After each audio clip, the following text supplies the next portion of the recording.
And I think that that'd be another great question, follow-up question for Rowan and for anyone else. Do you actually have any capacity left to just take care of yourself a little bit? Example, a hobby. Like I get a bit of time to do this or that. And I think that that's a really good point that Rowan made. Like it doesn't even have to be I'm addicted to this or I'm addicted to that or I'm you know what I mean.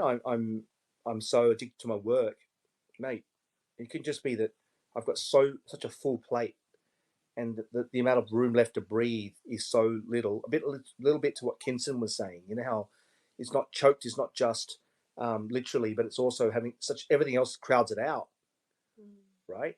Such that faith is there that actually is like the oxygen that keeps us going, isn't it? It's this great hope, this great thing that buoys us, it just keeps us moving, but we don't feel full of the spirit. We don't feel full of life because it's just. I think we're tired. That's amazing. I think yeah, just looking at the time as well, we've got to wrap it up. But and it's and then tap the surface of things because I think when it comes to choked as well, just reflecting on what everyone's been saying, I think this sense of the weeds choking, um, what Rowan just said then about sometimes it's an introspection moment and time and intentionality, what to Kinson and we're saying peace just doesn't come in the day and age that we live. We actually have to intentionally carve out time to just remove distraction and just be.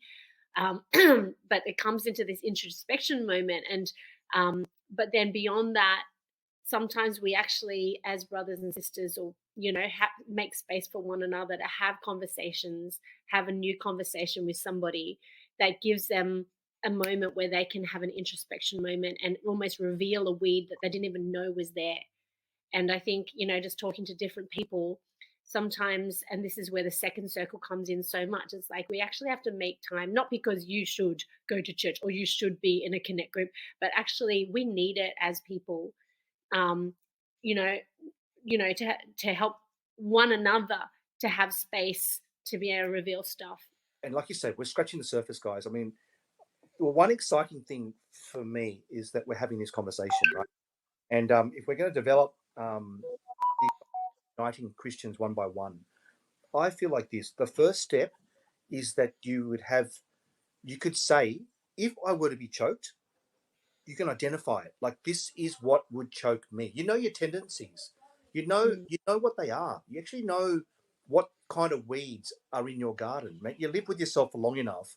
You know mm, what grows in your garden, right? So I reckon somehow, somewhere, whether it be through our platform or whatnot, we have to get that. But I think to your point, Deb, it was so second circle that it can be aided by that two or three or that tribe around you or whatever it is that that group enough to go, you know what, guys, I just want to let you guys know, like, so there's enough space for me to share with you, you to share with me, that we would talk about these things. And so that to know Danny would be to know, if anything was to, if you saw me a little bit distraught, you'd go, could it be the last things he talked to me about, which was his work?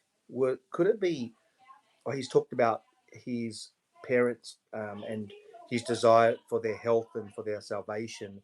Could it, like, so you know the things that could, and I know the things for you. And so I love what you said there because I think part of the solution side is not only identifying it and helping people identify it, but it is really, really in that accountability and that space to talk about it, and or more than that, ideally, I think we actually can help each other with it.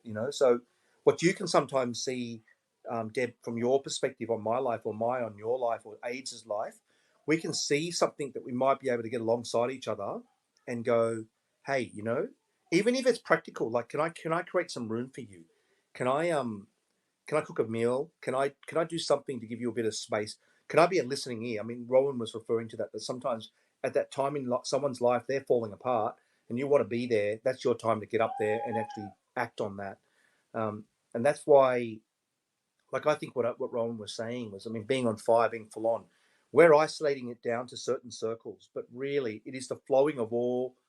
Is the gamut of being Christian is who you are as an individual, then who you are in fellowship with you know, that 2 or 3 that you can be real with, that you can talk about these issues that you were saying, Deb, and then who it is that could encourage you from that second circle. How could I encourage Deb to shine in her world? How could you encourage me to live that full life and abundant life in front of others? So that's kind of circle, isn't it? But yeah, in reference to church, Mm. man, got a role to play. Yeah, I mean, I was just thinking in terms of the heart and the vision. I guess what we're so like onto at the moment here is this sense of starting to identify and call out weeds that we know and are common, and not keep dancing around or not keep avoiding it and not just letting them grow up. But also, I think a common thing as with post COVID coming out and back into churches, back into fellowship, back into face to face stuff, is actually trying to identify people that maybe you were close to at some point in time, but you haven't been in contact, or whether it be because you just haven't seen them around or what have you. And Danny, you're just saying, kind of making space, or even letting the Holy Spirit kind of like highlight people. And I was just telling Danny the other day, like, I have dreams. I have really vivid dreams, and they're vivid dreams with people, real people in them. And I've come to also like commit my dreams to God and ask God to speak to me through my dreams more, because there'll be a sort of dream where I'll wake up and I'll want to write down. It's a whole like scenario playing out, but those things are starting to really like speak to me now, like where someone will come to mind really quite random and I will act on it now. So if someone's come up and I think, oh my gosh, I had a dream about you, I'll text them later. I'll WhatsApp them and go, I had this dream, and it'll be in the moment. And da da da. It doesn't might mean nothing, but at the very least, it's actually raised that person to my consciousness and to start thinking and praying for them.